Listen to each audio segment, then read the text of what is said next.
right. Welcome back, everybody, to the weekly live stream on Joshua's Magic. I am using a different setup today, so I might sound and appear a little bit different. Hopefully, I'll have my other computer fixed for next week, and things will be back to normal. But the theme for this week's consideration is the reappearance or the return of the Christ. And I'll be going through several quotes I posted on Minds and Instagram this week and discussing and unpacking some of the ideas in there. And then at the end of the live stream, I'll be doing a short meditation that whether or not you agree with all the concepts presented, I think it'll be um, something everybody who's looking forward to the Christ's return might find useful. So without further ado, I'd like to get into the first quote. And if you have any comments or questions on this, please put them in the chat and I'll try to get to them. All right. So, and by the way, you can find all these on either Instagram or minds.com, the username Joshua's Magic. I put the links down below. So, the first quote we start with is, right down the ages, in many world cycles and in many countries, and today in all, great points of tension have occurred which have been characterized by a hopeful sense of expectancy. Someone is expected, and his coming is anticipated. Always in the past, it has been the religious teachers of the period who have fostered and proclaimed this expectancy, and the time has always been one of chaos and difficulty, of climaxing point at the close of civilization or a culture when the resources of the old religions have seemed inadequate to meet men's difficulties or to solve their problems. The coming of the Avatar, the advent of a coming one, and in terms of today, the reappearance of the Christ are the keynotes of the prevalent expectancy. When the times are ripe and the invocation of the masses is strident enough, the faith of those who know is keen enough, then always he will come. Today will be no exception. To this, the ancient rule or the universe, no exception to this ancient rule or universal law. For decades, the reappearance of the Christ, the Avatar, has been anticipated by the faithful in both hemispheres, not only by Christian faithful, but by those who look for Maitreya or the Bodhisattva, as well as those who expect the Imam Mahdi. When men feel they have exhausted all their own resources and have come to an end of all their own innate possibilities, and that the problems and the conditions confronting them are beyond their solving or handling, they are apt to look for a divine intermediary, and for the mediator who will plead their cause with God and bring about a rescue. They look for a savior. This doctrine of mediators, of messiahs, of Christs, and of avatars can be found running like a golden thread through all the world faiths and scriptures, and relating these world scriptures to some central sources of emanation. They are found in rich abundance everywhere. Even the human soul is regarded as an intermediary between man and God. Christ is believed by countless millions to act as the divine intermediary between humanity and divinity. So in this quote, the Tibetan is kind of drawing parallels between the coming of the Christ, or in the past, maybe other avatars or divine representatives. You know, you might call them prophets, others might call them by different names. But he also points out that people are looking forward to this coming of the Christ, but they might have different names for it and not think about it in quite the same terms Christians do. Like the Buddhists are waiting for the Buddha Maitreya, who's prophesied to come. And in the Muslim world, he's known as the Imam Mahdi, but they might not think of him exactly the same way as Christ.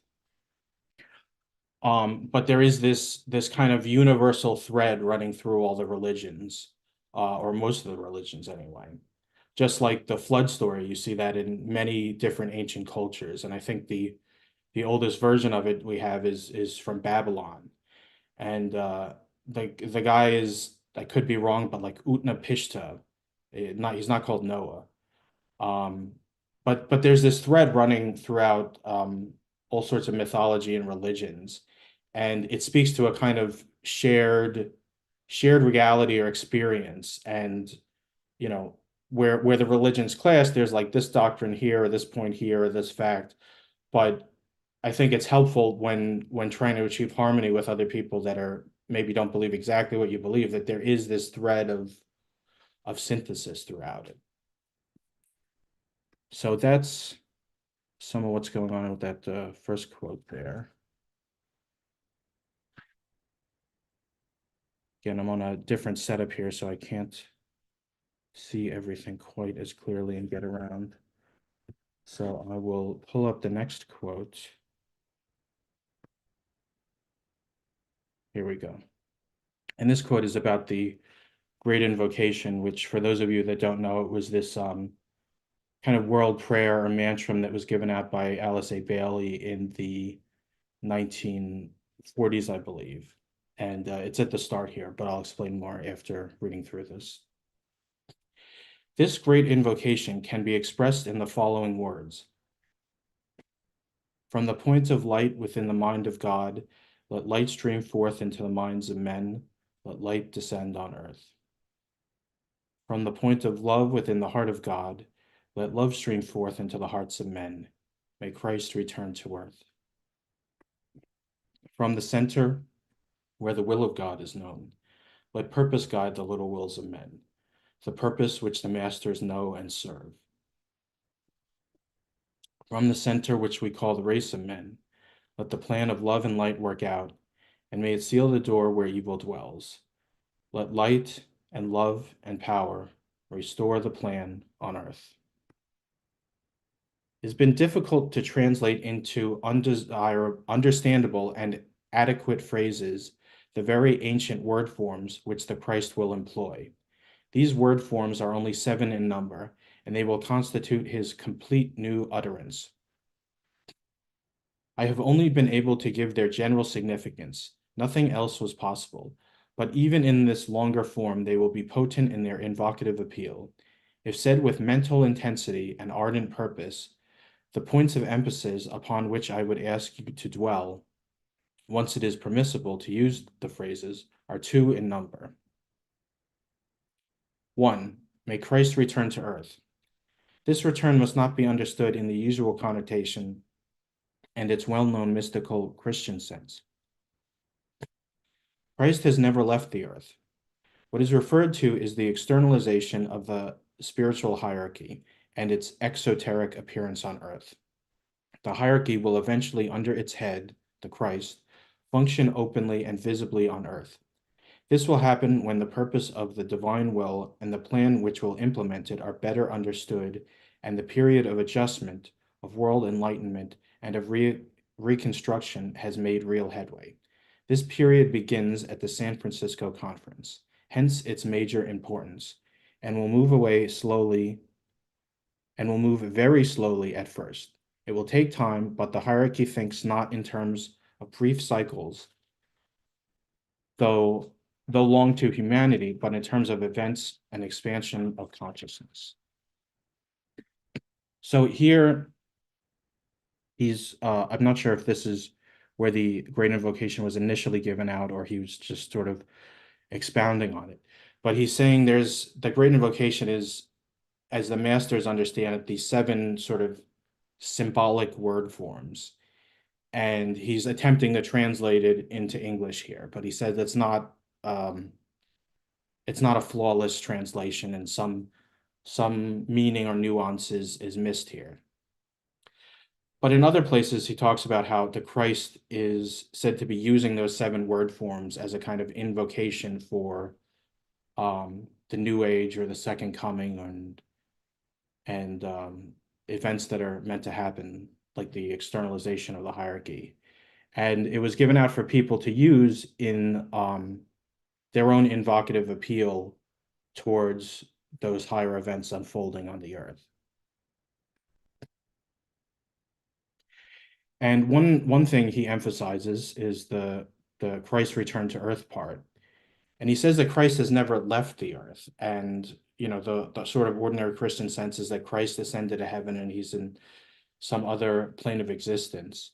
And while his consciousness, I think, is in higher planes of existence, he still maintains a physical body. It sounds like it's not totally clear, but it sounds like that's what's going on from other writings of the Tibetan, and that he's been physically on Earth in a sort of hidden locations, possibly moving around at times, working behind the scenes to try to work towards the betterment of humanity and fulfillment of God's plan. But he says the reappearance isn't just the Christ showing up and being like, hey, I'm the Christ.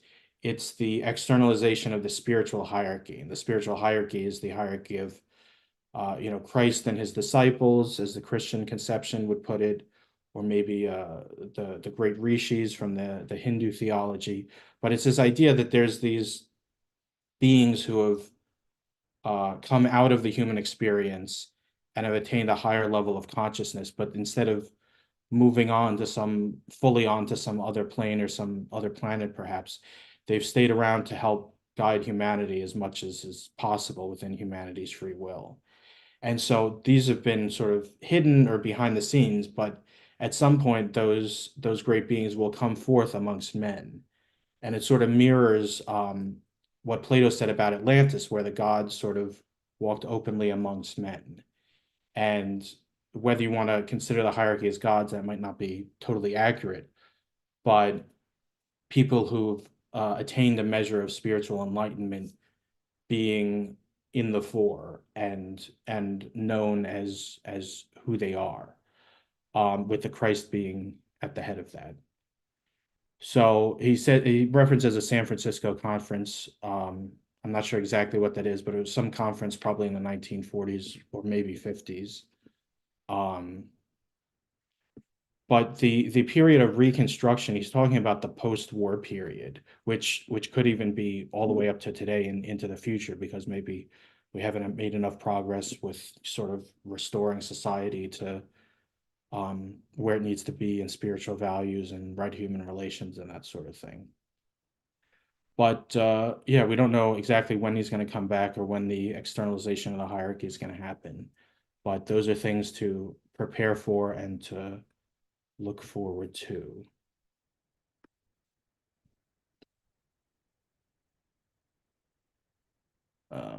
The next quote, this is the Wednesday quotes. And even if you're not watching this video live, I'd be interested to hear your feedback. If you agree or disagree with these things, if you have some other perspectives, I'd be really interested in that. And if you're liking the video, just please leave a like on it. It really means a lot to me. Thanks. Okay, so the next quote. Yet today, Christ is nearer to humanity than at any other time in human history. He is closer than the most aspiring and hopeful disciple knows, and can draw closer still if what is written here is understood and brought to the attention of men everywhere. For the Christ belongs to humanity, to the world of men, and not alone to the churches and religious faiths throughout the world. Around him, in that high place on earth where he has his abiding place, excuse me. Sorry about that. His abiding place on the earth where are gathered around him today his great disciples, the masters of wisdom, and all those liberated sons of God who down the ages have passed from darkness to light, from the unreal to the real, and from death to immortality. They stand ready to carry out his bidding and to obey him, the master of all masters and the teacher alike of angels and of men. The exponents and the representatives of all the world faiths are there waiting under his guidance to reveal to all those who today struggle in the maelstrom of world affairs and who seek to solve the world crisis that they are not alone. God transcendent is working through the Christ and the spiritual hierarchy to bring relief. God immanent in all men is standing on the verge of certain stupendous recognitions. And so he's basically saying that because of humanity's progress and the progress of the spiritual hierarchy, there's less separation there. It's some on a if you made an analogy, it's like on a smaller scale, in an individual, it's like the soul and the personality are becoming closer. And so Christ and the hierarchy are closer to humanity today than they ever have been. But through human effort and through right action on the part of humanity, uh, Christ and the hierarchy can draw even closer still. And they're waiting for that moment when they can fully step forward and work with humanity more directly.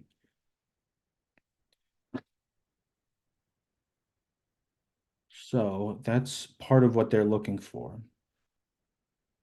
And we have to do our part to kind of make that happen. The next quote I'm going to share from Minds because Instagram has a character limit and I had to post part of it in the comments on that one, but I just have the whole thing here. And this image was a neat AI generated image. I put in will and love, Christ energy, or something like that. And this is what I came up with. I think it's kind of neat. Hopefully you do too. All right. Over the years, much has been given out from many sources, schools of thought, and churches about the Christ, the situation which he faces, and the probabilities as to his reappearance. Disciples, aspirants, and men of goodwill have done much already to prepare the world for his so-called return. Today, the East and the West stand equally expectant. As we approach the theme of his work, it is essential that we remember that the Eastern teacher embodied in himself, he's referring to the Buddha here, the wisdom of God, of which human intelligence, the third aspect of the divinity, is an expression. That through the Christ, the second divine aspect was revealed in its perfection, and in him, two aspects, therefore, light and love, received full expression. It remains now for the highest divine aspect, the will of God, to receive embodiment, and for this the Christ is preparing. The continuity of revelation may not stop, and upon what other expressions of divine nature may still later be revealed, it is needless for us to speculate. The uniqueness of the impending mission of the Christ and the uniqueness of his opportunity consists in the fact that he is able in himself to give expression to two divine energies, the energy of love and the energy of will, the magnetic potency of love and the dynamic effectiveness of the divine will. Never before in the long history of humanity has such a revelation been possible. The work and the teachings of the Christ will be hard for the Christian world to accept, though easier of assimilation in the East. Nevertheless, some hard blow or some difficult presentation of truth is badly needed if the Christian world is to be awakened, and if Christian people are to recognize their place within the worldwide divine revelation and see Christ as representing all the faiths and taking his rightful place as world teacher. He is the world teacher and not a Christian teacher. He himself told us that he had other folds, and to them he has meant as much as he has to the Orthodox Christian. They may not call him Christ, but they have their own name for him and follow him truly and faithfully, as truly and faithfully as their Western brethren.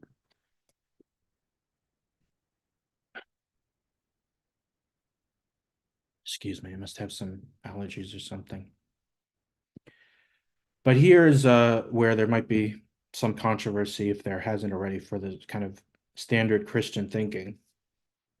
One is that the Buddha came before Christ and had a certain revelation of divine light, whereas Christ also embodied light, but he added the full expression of love to it. And now in this next major coming, um, the Christ will have the energies of both love and divine will. And it's difficult to speculate on what that might be because do we really understand what divine will is? I mean, we can understand our own kind of will or desires or drives to some extent, but what the divine will is,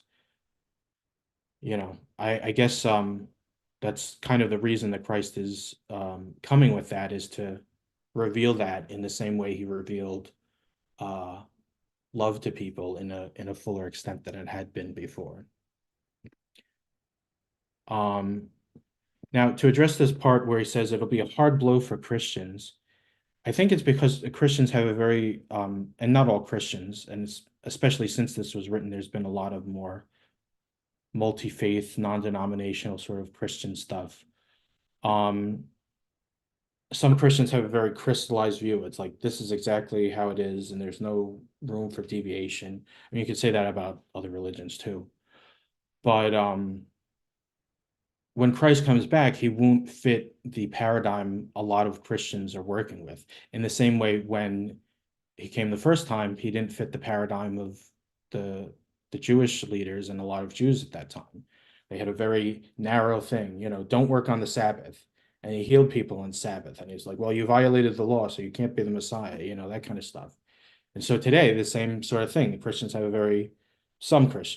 a very black and white sense of this is how things need to be. And if you have some powerful figure come in and he's saying some of it, but not matching others of it, will they accept him or will they reject him? That's to be seen, but it's something to ponder. All right. Let me check the chat here. Oh, Adrian Bradley. Hey, good to see you, Adrian. He says, good to hear from you live, Josh. Interesting. You're presenting truths, of course, to be continually represented. Yeah, I mean, these were, thanks for that comment, Adrian. It was put out in roughly the 40s. The book, The Reappearance of the Christ, was, I think, a series of pamphlets that were distributed, and eventually they were consolidated into a book. So, these concepts aren't exactly new, but I don't think they've reached people's minds yet too much. And with the sort of, especially in the West, the falling away from religion that a lot of people have done, especially in Europe, maybe not quite as much in the US, but the kind of standard Christian concepts aren't as potent. And, one of the major things is like, well, how could a loving God, sentence people to hell for eternity if they, don't believe in him properly or whatever? I mean, there's a bunch of other stuff, that the younger generation and even the now older generation found not appealing about Christianity.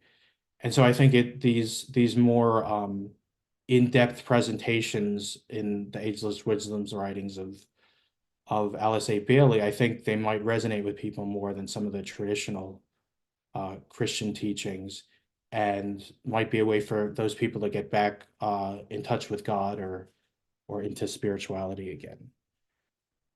So it's good to hear from Adrian. And I will move on to the last quote here. And if you're enjoying this video, make sure to leave a like. Helps the channel out, help get this message out to other people. Oh, this was also an AI generated image. The AI images sometimes look a little weird, but there've been some good ones I've gotten from these generators. All right.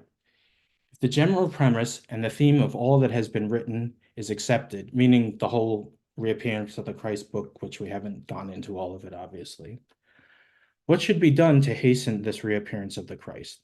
And also, is there anything that the individual can do in the place where he is with the equipment, opportunities, and assets which he stands possessed? He says things in this weird kind of awkward way sometimes, especially, it may have even been awkward for the 1940s, but I'm trying to read it as he wrote it.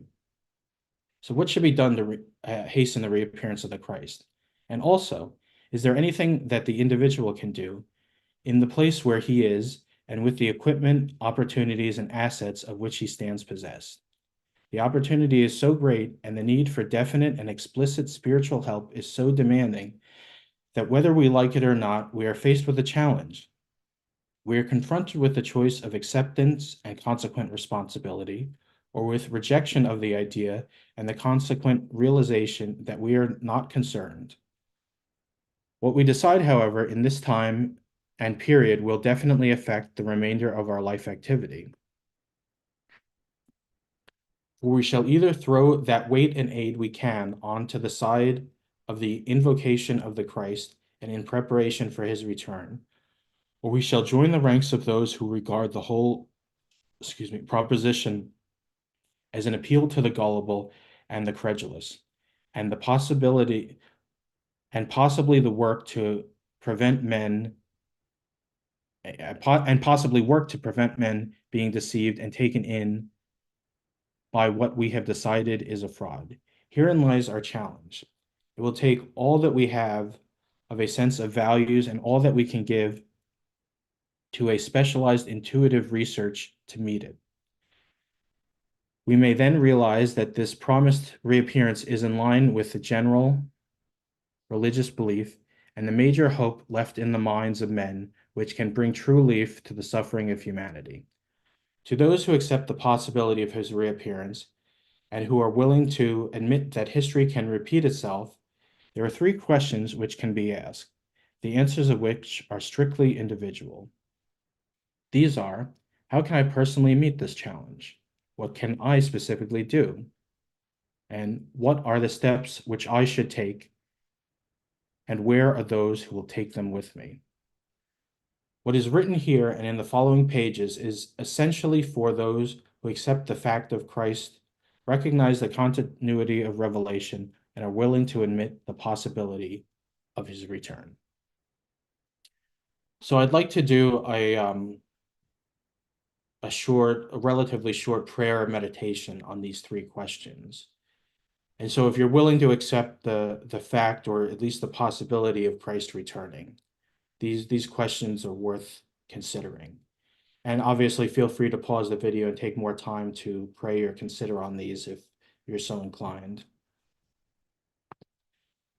But I'm going to ask these questions, and I would ask everyone watching who wants to participate to ask the question themselves and offer it up to God for whatever response, an intuitive or spiritual response, with the knowledge that it might not come right away and it might not be in its fullness at first. But we're going to ask the question, and then we're going to have a quietness and a space to receive possibly an answer.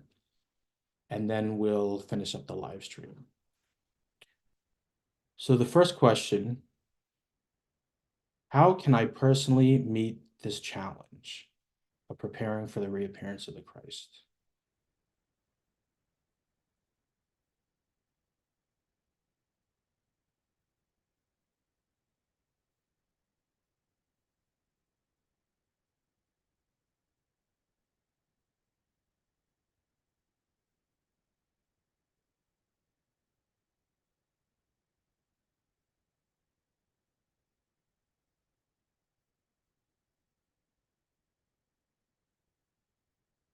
The next question, what can I specifically do?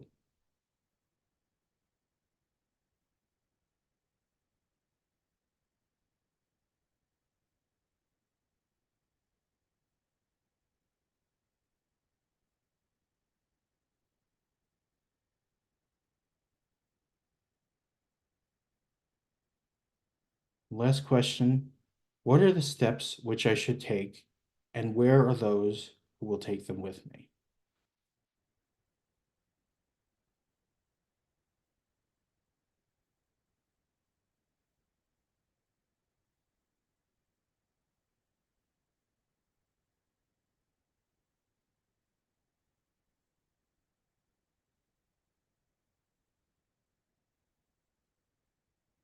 All right, feel free to pause the video if you need more time to consider, or just consider the questions on your own. But in doing them with a sort of group of other people, even if it's people watching the video at different times, there's sort of more of an energy behind it than just, praying or contemplating by yourself. So there's some value in that. Well, that's pretty much all for today. I'd ask if you liked the video, if you enjoyed it. If not, fair enough. Share it with somebody who you think might it might get their attention or might be something they'd be willing to consider. That might be one of the most helpful, maybe minor steps in preparing for this reappearance. And if you'd like to see any other of the previous live streams, you can find them on the live tab on my channel discussing Alice A. Bailey quotes. But till next time, I'll see you then. This is Joshua's Magic signing out.